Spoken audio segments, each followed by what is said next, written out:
Biden's $142,000 Fisker sports car scrutinized in a tax probe, according to a report.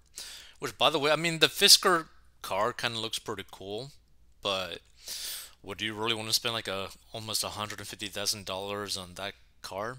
Yeah.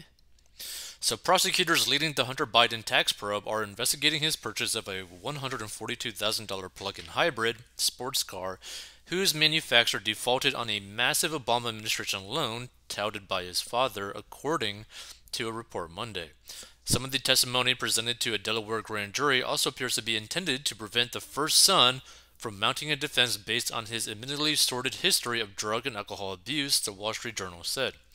That testimony came from a former girlfriend, Zoe Keston, 28, who last month testified about shacking up with Biden, who is 52, in swanky hotels in New York City and Los Angeles and making lavish purchases during 2018, a source familiar with the matter told the Post.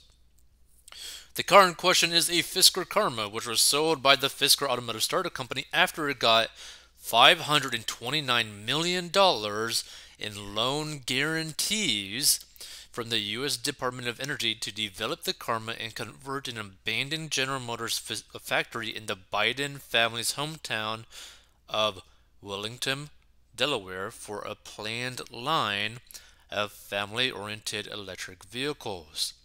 Do you know how scary it is to see that a company got loan guarantees from the government? Just saying. Biden's father, President Biden, was vice president at the time and claimed that the Green Energy Initiative would create up to 2,000 jobs for assembly workers and serve as a roadmap for all we can accomplish if everyone works together. Oh, by the way, you know what's kind of funny? So they had these $529 million in loan guarantees from the government to Fisker, but they didn't offer something like that to Tesla, who was actually doing stuff, you know? So Biden's father, blah, blah, blah, blah, blah. Okay, so Oscar-winning actor and environmental activist Leonardo DiCaprio was a Fisker investor who got the company's first production Karma in 2011. And pop star Justin Bieber was given one for his 18th birthday by manager Scooter Braun on Ellen DeGeneres' TV talk show in 2012. All of this was basically, well, like this part, you know, Justin Bieber, Scooter Braun, Ellen, all that kind of stuff, right? All marketing ploy.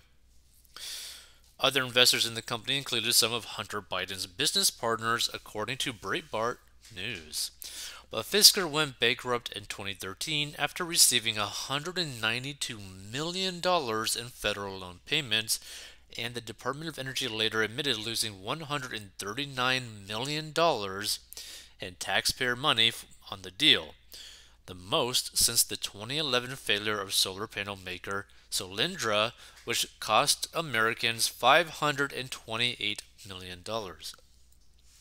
Hunter Biden's Karma was bought from a New Jersey dealership in 2014 with $142,300 provided by Kazakhstani banking oligarch Knez Kings Rakishev, the journal said, citing bank statements it reviewed and a former Biden associate questioned by prosecutors.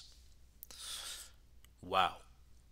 So Rakishev and former Kazakhstani Prime Minister Karim Masimov, who was fired as his country's intelligence chief and arrested on treason charges in January, both posed for a photo with Hunter Biden and his dad that was apparently taken in Washington, D.C.'s Cafe Milano in 2015 when the elder Biden was vice president.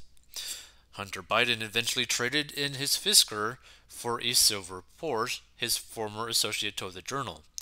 Prosecutors have been gathering evidence and presenting grand jury testimony about the paperwork behind the car's purchase by Rosemont Seneca Bohai LLC, as well as payments the company received for Hunter Biden from the Ukrainian energy company Burisma Holdings, and how he spent that money, the Journal said. Rosemont Seneca Bohai was described in a bombshell report by Senate Republicans as an apparent shell entity owned by former Hunter Biden business partner Devin Archer, who last month was sentenced to a year and a day in prison for an unrelated bond fraud scheme that targeted the Oglala Sioux tribe of American Indians. Hunter Biden was paid as much as $83,333 a month, or $1 million a year, to serve on the Burisma Board of Directors before his dad left office as vice president, when his salary was cut in half, according to emails contained on his infamous laptop computer, the Post has reported.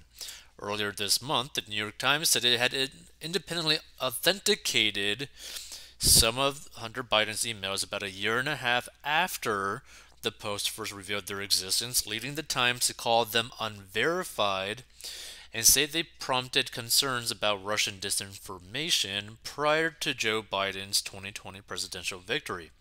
Prosecutors last month questioned at least one of Hunter Biden's associates about his substance abuse, spending habits, and state of mind in 2018.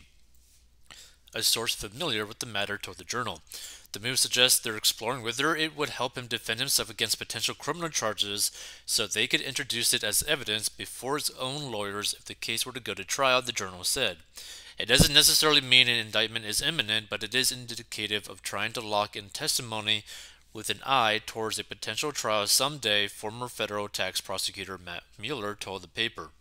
The Journal didn't identify the witness, but a source familiar with the testimony told the Post it was Castan, who testified before the grand jury for nearly 5 hours on February 15th, immediately after an appearance by the former stripper with whom Hunter Biden has an out-of-wedlock child.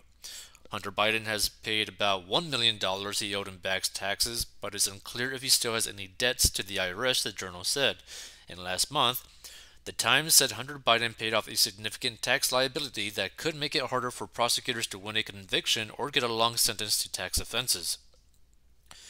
Neither Hunter Biden's defense lawyer nor the Delaware U.S. Attorney's Office immediately returned requests for comment, and Castan couldn't be reached.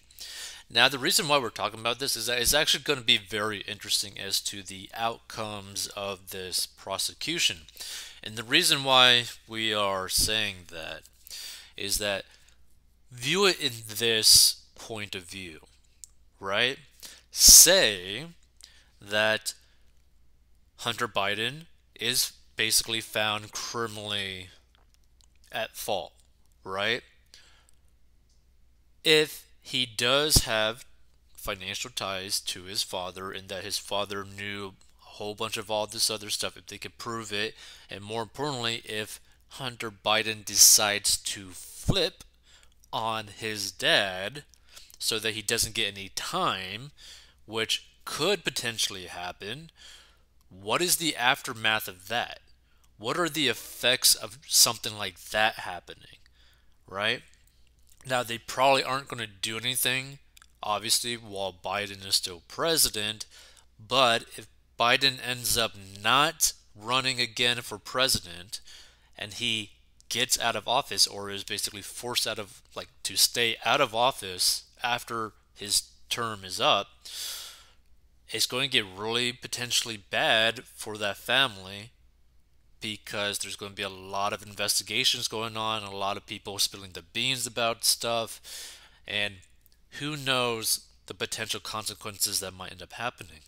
And to be frank, perhaps the only way that nothing ends up happening to maybe Hunter Biden or Biden himself, if it were to ever actually get to that point, which who knows if that would actually end up happening, but if it were to happen, I think the only way that nothing would actually happen in that scenario where no one ends up even getting, like, metaphorically a black eye from this is if Biden were to run again and become president again. I think that's really going to be only his defense. Like, because then he could potentially, who knows, pardon himself and his son from any potential misdealings, right? And again, nothing's really proved yet in terms of, like, actual criminal proof yet, because it hasn't been fully prosecuted yet, it hasn't been in front of a jury yet.